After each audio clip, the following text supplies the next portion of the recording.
Lab 9. Alles van Apple, inclusief de experts.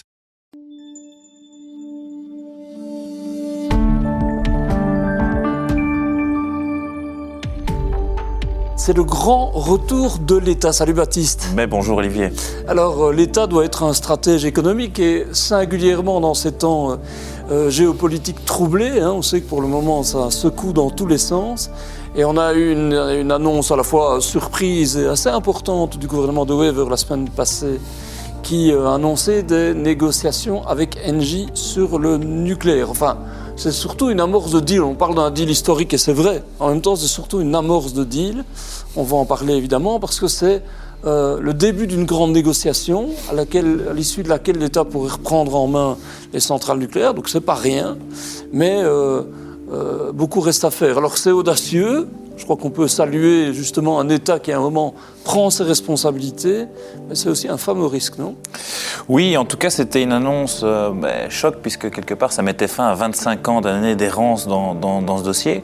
Après c'était pas totalement une surprise, les experts en coulisses nous disaient la nationalisation est peut-être l'une des seules options en fait sur la table. Pour ça, il faut comprendre que Engie, on le sait, depuis des années a mis ses priorités sur le renouvelable et c'était visiblement très compliqué de les faire changer d'avis. On l'a bien vu pour la prolongation de Doel 4 et Tihange 3. Avec le sous-gouvernement de Croo, il a fallu aller les chercher, quoi. Ça a été très compliqué. Donc, quelque part, en nationalisant, l'État reprend la main, même si ces négociations, bien sûr, s'annoncent aussi tendues. Oui, c'est pas une négociation forcée non plus. C'est pas un truc à la mode PTB, maoïste. Ça va négocier sec et la négociation, elle sera compliquée. D'ailleurs, l'économiste Étienne de Calataï, qu'on a interrogé dans Trends Tendance, nous dit notamment qu'un des grands problèmes, ce sera le déséquilibre d'informations. C'est vrai que Engie, il maîtrise ça depuis les années 70, donc ils connaissent par cœur la manière dont les centrales fonctionnent, quels sont les besoins, les évolutions. L'État, ils n'ont aucune info. Donc c'est ce qu'Étienne de Calataï dit. Il y a tout ce qu'Engie sait et ce que l'on ne sait pas au niveau de l'État. Il y a une question d'expertise aussi. Alors, il y a Tractebel qui jouera un rôle pour accompagner l'évolution. Mais Tractebel est quand même détenu en partie par Engie. Donc, on se demande quel sera son vrai agenda.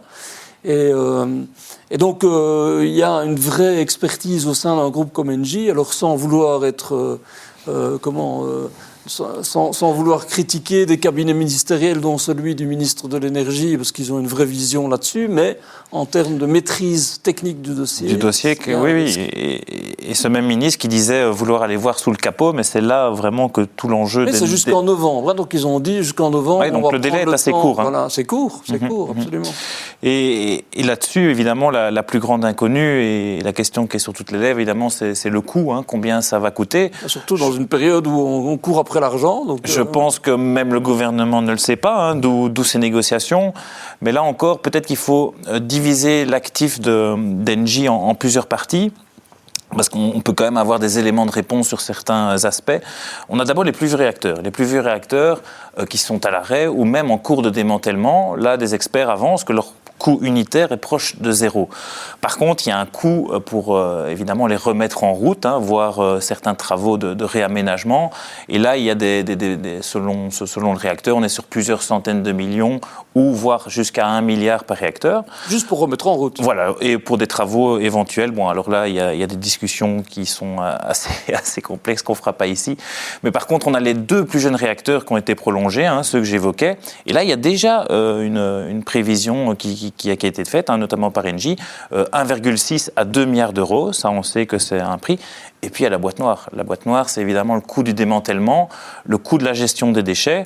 C'est très difficile de faire des prévisions là-dessus. Oui, il y a de l'argent qui a été provisionné. Bien sûr. Par Engie, d'ailleurs. Bien sûr. Mais déjà là-dessus, ils se disputent sur le montant exact. On parle de dizaines de milliards, là. Effectivement, on a un plafonnement qui était le précédent accord, 15 milliards pour Engie, mais on sait qu'il y a des fonds structurels qui sont là, détenus par l'État et qui, évidemment, ne sont pas laissés sur un compte d'épargne. On n'en fait pas rien. Mais c'est très compliqué parce que ce coût du démantèlement aussi dépend de la rentabilité de ces centrales. À court terme, on sait que c'est rentable, c'est une activité rentable, mais qu'est-ce qu'il en sera à moyen terme, qu'est-ce qu'il en sera à long terme? Le prix de l'électricité n'est pas toujours le même aussi à travers le temps. Oui, donc Bardoweva engage la Belgique quand même dans un sacré chemin. Et la question que tu soulèves là, c'est l'État a-t-il les épaules? Mais on peut se la poser aussi en termes de gouvernance. Étienne de Calataille, toujours, qu'on a interrogé, nous dit, mais en fait, l'État n'était pas toujours un bon actionnaire ou un bon gestionnaire. Donc dans des cas comme ça, on sait que ce n'est pas toujours évident. Il y a eu des exemples aussi qui ont montré que l'État, je ne vais pas revenir à la Sabena, qui était la compagnie aérienne nationale qui est tombée en faillite, ça remonte quand même à plus de 25 ans. Mais plus proche de nous, oui, il y a effectivement il y a des exemples. Proximus, l'exemple de Bipos, dont on a beaucoup parlé ces dernières semaines, qui est une entreprise publique autonome, donc on est d'accord, l'État n'est pas à la manette directement, mais où il y a eu beaucoup de critiques sur la stratégie. Alors il y a eu cette grève historique qui fait vaciller encore plus l'entreprise. Certains qu'on a interrogés parlent même d'un risque de faillite maintenant. Mais il y a eu beaucoup de questions sur la stratégie, notamment la stratégie internationale. Donc l'État, il y a certains moments, en termes de gouvernance, d'actionnariat, de vision, il y a des questions à se poser sur ce qu'il peut faire et aussi ce qu'il doit faire. Ce qu'Étienne de Calataille nous dit aussi, c'est en fait l'État ne doit pas tout faire. Certains, par exemple pour la Poste, disent le courrier, on n'a qu'à faire un service universel de la Poste pour continuer l'action. Mais est-ce que c'est le rôle de l'État de faire perdurer une activité qui est en train de mourir? Sans doute pas. Ouais. Après, il y a aussi des exemples qui sont des plus franches réussites. Bon, dans des circonstances évidemment particulières. Ouais. On se souvient de la crise financière de 2008-2009, où l'État a dû sauver d'un mauvais pas certaines banques et assurances. Alors, on pense bien sûr à Dexia, qui est devenu Belfius. Et là, quelque part, pourquoi je dis que c'est une réussite? Parce que maintenant, c'est une banque relativement florissante, voire très florissante, et que l'État songe... Plus d'1 milliard de dividendes chaque année. Voilà, des généreux dividendes, effectivement. Et donc là, quelque part, ça a été un choix forcé, mais judicieux par l'État.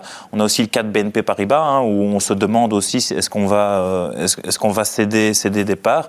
Voilà, bon, il y a des cas plus contestés, peut-être, dont tu vas parler avec KBC, mais... C'est-à-dire que c'est surtout la question, en fait, de savoir, parce que c'est vrai qu'on se dit, dans ces cas-là, c'est bien joué. À la fois, l'État a bien piloté, a redressé des banques, on peut dire que c'est stratégique, et se prépare à les vendre peut-être à bon prix, en tout cas. Au moment opportun. Donc c'est bien joué.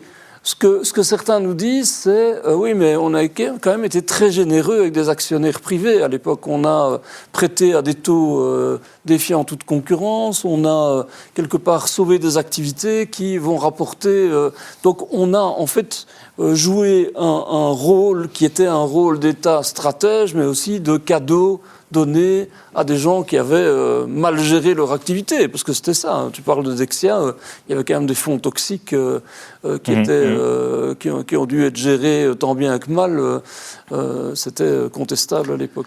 Oui, et puis il y a quand même une ironie dans toute cette histoire qu'on raconte, de ce retour à l'État, qu'il soit forcé ou stratégique. Mais finalement, c'est un gouvernement de centre-droit qui remet le pied dans ces structures, qui remet l'État au centre du jeu. Un gouvernement de centre-droit, même le PTB n'aurait pas rêvé à ce qu'on nationalise... et Georges-Louis Boucher qui nationalise des entreprises, il faut quand même se pincer pour le croire. Mais oui, combien de fois le président du MR n'a-t-il pas répété que au moins il y a d'État, au mieux l'économie belge se porterait.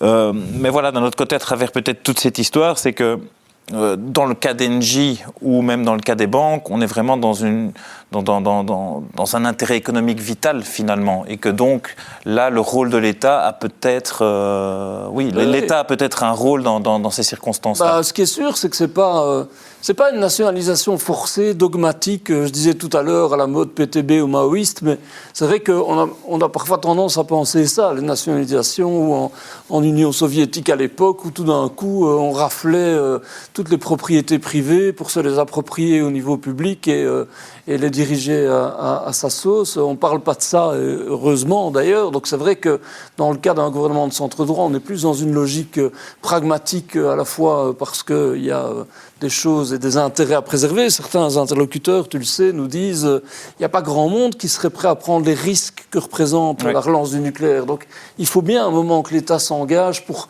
quitte d'ailleurs peut-être à trouver un partenaire privé auquel s'adosser ensuite, parce qu'on sait qu'il y aura aussi le nouveau nucléaire, etc. Donc on parle quand même de ça, et tu viens de le dire, c'est des secteurs qui sont stratégiques pour l'économie. Et donc s'il y a bien un élément sur lequel l'État doit intervenir aujourd'hui, c'est sans doute l'autonomie stratégique. On en parle à tout bout de champ. L'énergie, c'est certainement un de ces secteurs-là, il y en a d'autres, sur lesquels on doit garder la main face à des intérêts étrangers qui ne sont pas toujours bienveillants. Voilà, bienveillants à notre égard. Il faut rappeler la guerre en Ukraine, la manière dont la Russie joue avec l'énergie. Donc on sait que pour tout ça, l'État a un rôle à jouer. J'ajoute juste une petite incise, c'est que ça devrait s'inscrire, alors ça le fait en partie, mais dans une stratégie européenne, parce que c'est sans doute à ce niveau-là que tout doit se jouer. Oui, c'est ça. Et même au niveau d'une stratégie belge, Bruno Coleman publiait ce jeudi une chronique sur notre site. Bon, voilà, il se posait un peu de questions par rapport à cet État actionnaire qui agit un petit peu à la carte et selon les circonstances qu'on a décrites ici à travers tous les dossiers qui sont bien sûr différents. C'est souvent dans l'urgence, en fait. Voilà, c'est souvent dans l'urgence et parce qu'il faut, parce qu'il y a eu la crise, parce que Bipost ne va pas bien et que donc il se demande à un moment, est-ce qu'on n'aurait pas une doctrine pour ces entreprises, est-ce qu'on y va, pourquoi faire, On sait bien que les intérêts privés et du public ne sont pas les mêmes. Dans le cas de Bipost, par exemple, l'intérêt privé était plutôt d'aller voir à l'étranger et d'investir massivement de ce côté-là, avec les réussites que l'on connaît, qui ne sont pas très franches, et la nécessité de garder un service public où là, l'État a un rôle à jouer dans le courrier peut-être. Oui, c'est vrai que Bruno a toujours travaillé sur cette notion d'État stratège, en disant quelque part il faut le planifier, l'inscrire dans une vraie